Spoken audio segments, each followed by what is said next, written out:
Hello children, we are studying probability. Today we shall start how to calculate the probability of an event. As such, you have already studied how to write a sample space and the event set. Now one simple example I will start with, and a huge variety we are going to discuss hereafter. If a dice is rolled, what is the probability of getting number 1, a prime number, multiple of 3 and number 7? A very simple question to start with. Remember the random experiment, a dice is rolled. Okay. So according to the question, first we need to write the sample space. What is the random experiment here? A dice is rolled.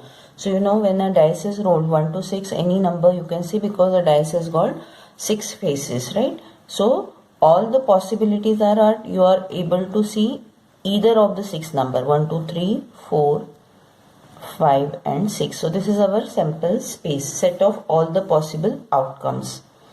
And so for calculation of probability we need to write here n of s. N of s is 6 here, right? Then let's start with the calculating the probability of the event. The first event they are saying is the probability of getting a prime number. So first let us define the event. Let A be the event of getting a prime number. Now you know that event set will be fully dependent on the sample space. So from this sample space you have to select the prime numbers. Which are they? 2, 3 and 5. So what is n of A here? N of A is 3. And where the probability comes in the picture is, you need to write probability of event A is number of sample points in A upon total number of sample points. Okay, these are the favorable conditions. These are the sample points under the favorable condition that we want to get a prime number. So what is n of A here? 3. N of S 6. Simplify this. You need to write it in the simplest form. Answer is 1 upon 2. Right? Second case, multiple of 3. So again define the event. Let B be the event of getting a multiple of 3.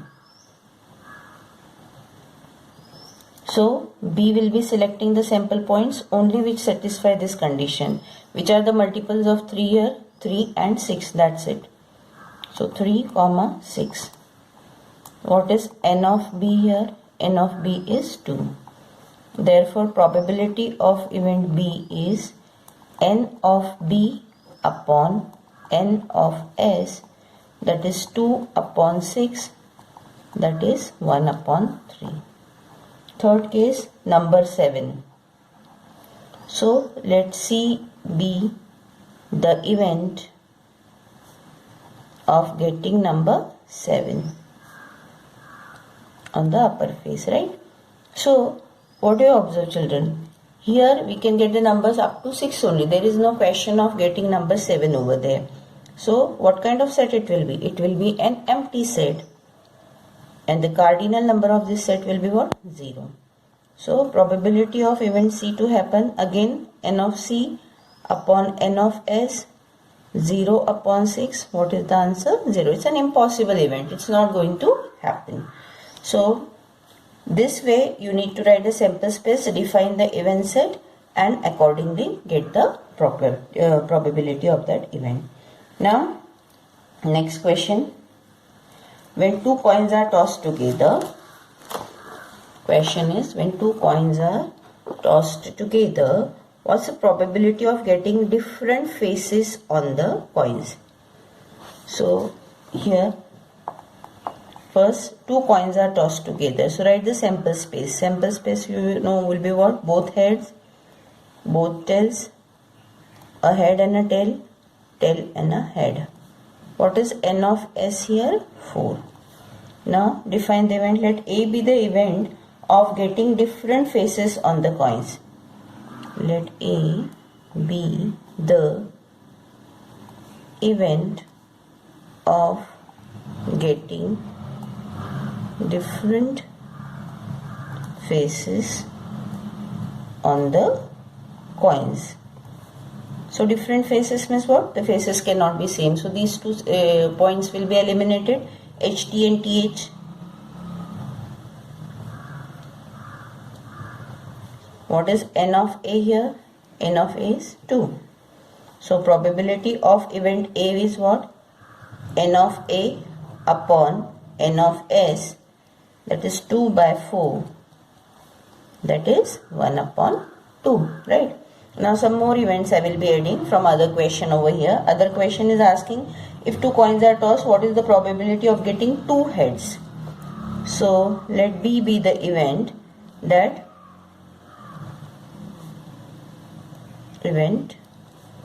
of getting 2 heads. Okay.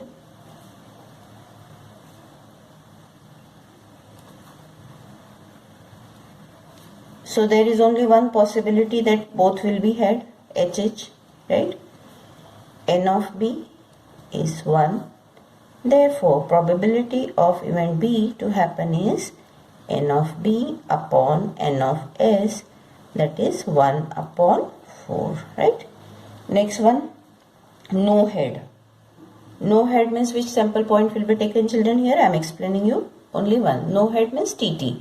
So again, event set will be what? TT. N of that event will be what? 1, and the probability of this event to happen will also be what? 1 upon 4.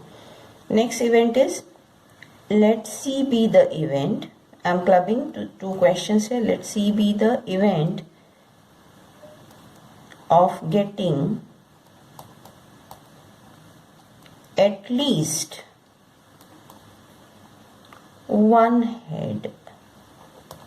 Again, you need to understand the meaning of the word here, at least.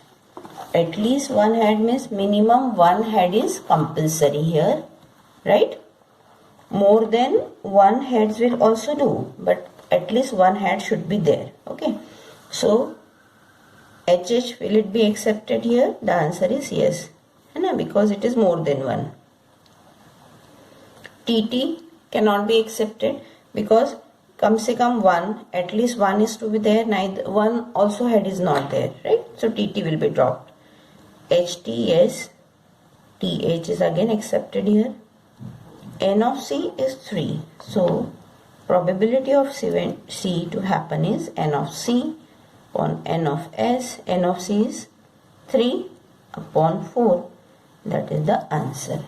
So I suppose this part is very much clear to you. We have already studied how to write the event and sample spaces, etc. Probability is just the number of favorable outcomes upon the number of total possible outcome. This is the formula you need to remember. And also remember that the probability is always to be written into the simplest form, fraction, it is. Okay. Next question you see. If 2-digit numbers are made with 3, 7, 9. Digits to be used are what? 3, 7, 9. A digit can be repeated. Okay, repetition of digits is allowed. What's the probability that the number is greater than 70, a prime number, and a multiple of 3? So what you understand, first thing we need to write the sample space here, right? So let's start with that.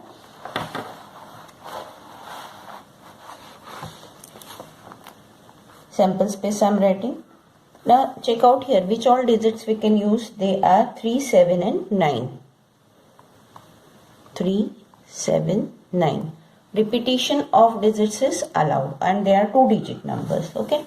So our sample space, as I have taught you in the earlier part, also be systematic. With 3, which numbers can be made? 33, 37 and 39, right? 33, 37, 39. With 7 you will have 73, 77, 79. And with 9 what you will have? 93, 97 and 99. Right? This way I have written so that you understand it in a very proper, easy manner. N of S is what here? 9. Right? Now, what is event A? Event A is a number greater than 70. Okay, just to save time, I'm not writing the full statement, but you are supposed to write. Like how you'll be writing? Let A be the event of getting a number greater than 70. So I'm writing here, as I said, the set directly. Set A will be number greater than 70. So it will be 73, 77, 79, 93, 97, 99. N of A will be what? 6. Therefore, probability of event A to happen will be what? N of A upon N of S. 6 upon 9, 2 upon 3. Now, set B is a prime number. So select a prime number from this.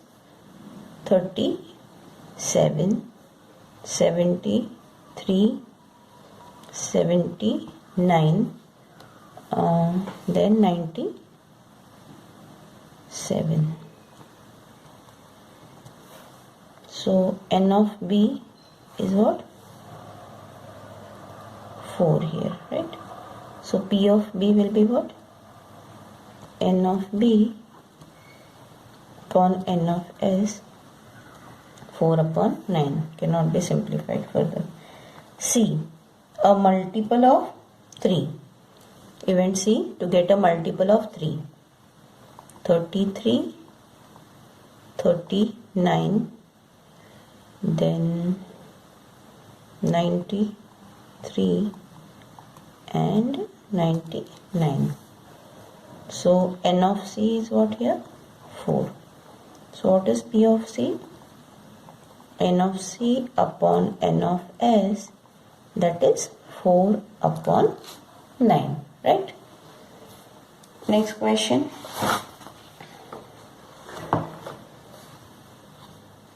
First, today we will take some easy questions and then we will go for little interesting challenging problems. Okay. Again, question number 24 if you see. Cards are marked with numbers from 10 to 50 and well shuffled. So which cards are available here? Numbered from 10 to 50. What will be the sample space here? 10, 11, 12 up to what? 50. Okay. What will be N of S here then, children? 11 to 50 are 40 numbers and plus 10. So 41. Writing the sample space, you need to be careful here. 10 to 15 between numbers there. One card is drawn at random. What is the probability that the number is divisible by 5, a perfect square, a multiple of 3 and 4, and with one of the digits as 5? So how will you do? I'll just give you the hint. You just need to write the sample space, select the numbers which are divisible by 5, that is ending with 5 and 0. Then it should be a perfect square. You are aware what are the perfect square. I'll explain also. It should be the multiple of 3 and 4. Okay, that means 3 as well as 4. Then with one of the digits as 5. I'll just write the sample space. So this is the sample space for all the cards marked with numbers from 10 to 50. Okay. I repeat again, do not get confused with that. 50 minus 10, 40 will not be the number here. N of S will be 41. As such, we have to select the sample point. So it is advisable that you write. Sometimes you can think and write also. But I will always suggest that you write all the numbers. And here also no need to count also. See 50 minus 10 when you do, your answer is 40. But 10 is also a number here. Na? So N of S will be 41 here as I have explained. Now let A be the event that the number obtained is divisible by 5. So find all the multiples of 5 over here. Simple to count, isn't it? 1, 2, 3, 4, 5, 6, 7, 8 and 9, right? And you need to record them. 10, 15, 20, 25, 30, 35, 40, 45 and 50. So n of A is what here? Just now we have counted 9, right?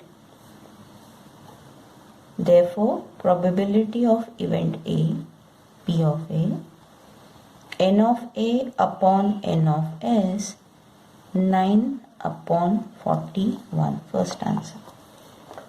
The number obtained is a perfect square. What are perfect square number? The square of 1 is 1. 1 is a perfect square. Square of 2, 4 is a perfect square number. So what are the perfect square number? All 1 square, 2 square, 3 square. That is 1, 4, 9, 16 and all. So 1, 4, 9 is not available. After that, the next perfect square numbers we can have here is, which will be there? You can search here also, you can count also. 3 square is not available here. 4 square 16, 5 square 25, 6 square 36, 7 square 49. Last number we have 50. So we cannot go for the square of 8. These are the perfect square number available here. N of B is 4. Therefore, P of B, N of B upon N of S, 4 upon 41.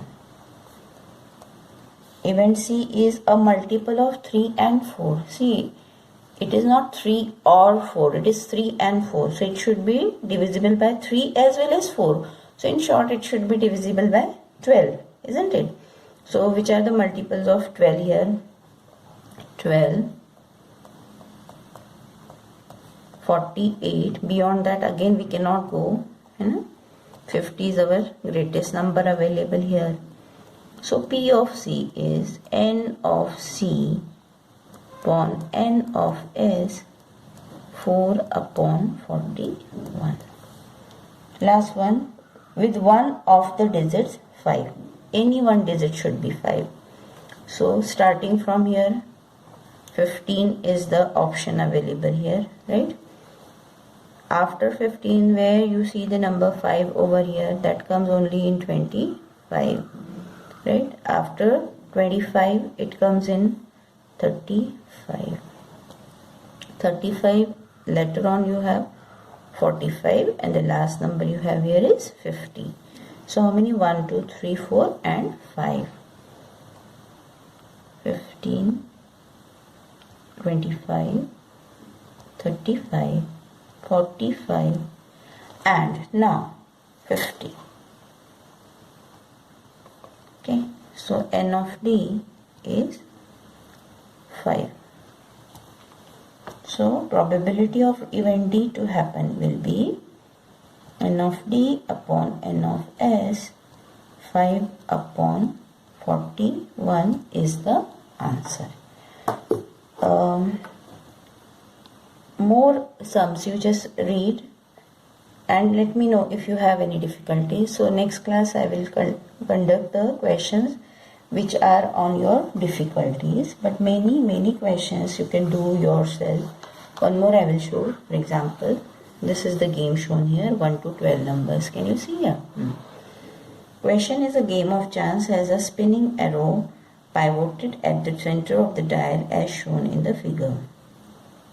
When turned, the arrow points to any of the 12 numbers. What's the probability that the arrow points at? Number 1, an odd number. So first of all, what will be sample space here? Any number is available, so 1 to 12. N of S will be 12 numbers are available. It should be an odd number. So out of 12, which numbers will be odd? 1, 3. Like that way half numbers will be, right? So you can count here. Just check out 1, 2, 3, 4. 5 and 6 numbers are odd. So 6 by 12, 1 upon 2. A prime number. Which are the prime numbers here? 2, 3, 5, 7 and 11. 5 numbers. So 5 upon 12. A number more than 5. More than 5 means you will start counting from 6 onward. Right? 7 numbers over there. A perfect square. Perfect square numbers will be what? 1, 4 and 9. So 3 upon 12. Like that way simple questions they are, but solve them with proper steps. Okay.